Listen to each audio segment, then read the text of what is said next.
Alright, back again with the Super Neo 29, and today I wanted to show you how you can install a pause button inside your Super Neo 29, or any arcade machine, I suppose. And basically the reason why I wanted to install a pause button was I was getting into Metal Slug today, and I was having fun with it. Realized I had to take a piss. I was like, oh geez, I don't want to start from the beginning again. So what was I going to do? There was nothing I could do, so I just wound up dying, and that was the end of the game. So I went and tried to figure out how can I add a pause button, and where can I add a pause button, how can I tie it in here. And what I found is, I found a place on the PCB on one of the dip switches where you can actually wire it in. And to give you an idea where that is, you can see down here, I got two wires here. I got a red one and a black one. This one is wired into the bottom of the dip switch number 8. Number 8 dip switch. On both contact points there's a positive and negative wire. And then what I'd done with the wire is I wrapped it around here. I tied it around the post because I didn't want anything to pull out or the contacts to come off. And if you look here, I have the wires kind of connected with detachable connectors, and the reason why I did this is so if you have any problems with the PCB, you can take the PCB out, or if you want to change something with the PCB, you can do that as well. And I looked for better connectors, but all I could find were these ones. The hardware stores here have absolutely nothing that you can use. So but what I did is I went male to female and female to males to make it easy. I guess it really doesn't matter if they got mixed up or not, but yeah, I did that so they could snap together. And ran this wire all the way up here. And as you remember probably from one of my other videos, this machine did not come with a key. And unfortunately the top part here was secured down by one lock, and one lock was open. So I was trying to get a key made so I could unlock this thing. Never was able to get that key, and people just said, you know, I'm sorry, well, we can't make it after all. So I got kind of pissed, and with a little bit of force, I was able to lift up this corner part and then get a screwdriver in there, and I was able to remove the screws, and therefore I was able to get that last lock out. So what I did is I took this lock off, and since I have no keys, I figure, what's the point of having a lock? And I took the lock out, and there is a perfect size hole there that I figured, hey, you can put a pause button. So that's exactly what I did. So if you look underneath here, the place where the lock was originally is now a pause button.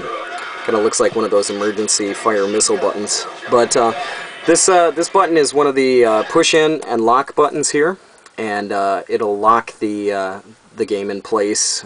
Sometimes it plays the music, sometimes it doesn't. And you unlock it, and you play the game fine. I figured while I was at it, you know, having a first-person pause button is great, but if you had a second-player pause button, that would be great too. So you don't have to say to the first person, like, hey, can you pause the game for me? You know, they can just do it themselves. So I got them both wired together, and then the wires are run down here to the PCB. Now, if you look inside here, since I have no locks, this thing is really easy to open up, which I like. Honestly, I think the reason for the locks is just, you know, for the game centers themselves, but there's no point in having it when you're at home, you know. There's nothing really in here that's that valuable except for the controls, the contrast controls for the RGB, and that's not really that important. But here's the top part of the switch. Give you an idea what it looks like. The negative contact point, I ran all the way over here to this negative contact point, and the positive, ran it all the way over here to the positive. Then I tied in both of these and ran the wires through this small hole down here, ran it down the side, and then connected it into the back. So that's how you can get pause buttons in your arcade machine. Like I said, this is the Super Neo 29. I'm sure you can do it with any other arcade machine that uses a MVS JAMMA board, or 4-slot, 1-slot. It doesn't matter. I think just as long as you have a MVS cart PCB, you can get this thing all hooked up. This thing's still dirty as hell in here. I tried my best to clean out the buttons, and you got the buttons, you know, better. They're still a little bit chipped. But, yeah, so that's the pause button. And just to show you how this thing works, I'll pause this right here, and it's paused, right? Unpause. And, let's see here. Let's put in a coin. And we'll select, how about we'll select Metal Slug. And we'll get into Metal Slug a little bit. Mission 1, start. Alright, so you can see we're moving. Press the button, and we're paused. Music's still playing, but you know, we're paused. And then press the switch, and bam, we're back to playing. So now you can go and grab a beer, get something to eat, take a piss, do whatever you want, and you can just come back and pick up where you left off. Bam. Paused, unpaused. I figured I'd share that with some people. Like I said, I didn't have the keys for the locks underneath here, so for me, taking those locks out and actually having an opening for these pause buttons is great. For people who have newer versions of this arcade system, maybe they don't want to go ahead and remove the locks and things like that, but honestly, if you needed to get into this under panel and you needed to mess with the contrast or something like that for the screen, why would you want to go through you know, 2 locks and, you know, fumbling around with the key and trying to get it all open and then be able to open it up here, when you can just, you know, take the locks out and this thing still closes really tight. I mean, there's, you know, it's not going to come popping open on you. You know, you could be ramming on the stick here and you're not going to have a problem. I mean, even if you lift up, it's still, you know, it's not going to pop open on you. So really, what's the point of having those 2 locks in there? But I guess, you know, to each his own. You know, it's your own choice. But yeah, just want to show you that little setup here that I decided to slap in my arcade machine, and hopefully, if anybody else feels like doing it, then you got a little idea of how to do it. And I'll go through it one more time here, just so you're sure. Put the buttons in here, and then on the top part here, where 1 positive wire, 1 negative wire, if you only want to do 1 pause button, that's fine. Make sure you run the wires down the side here into the inside of the cab.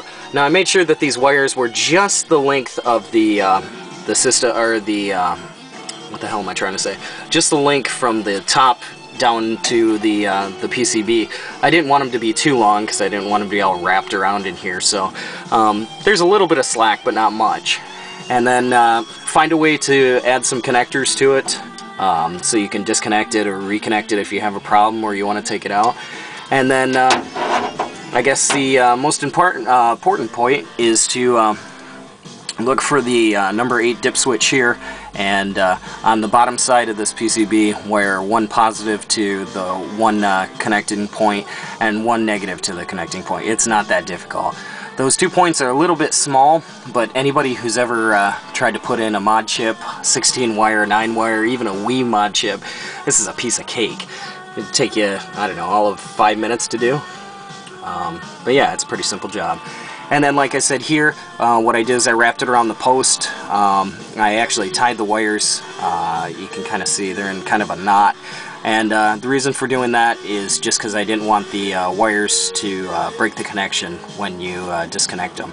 I also added a zip tie for extra support.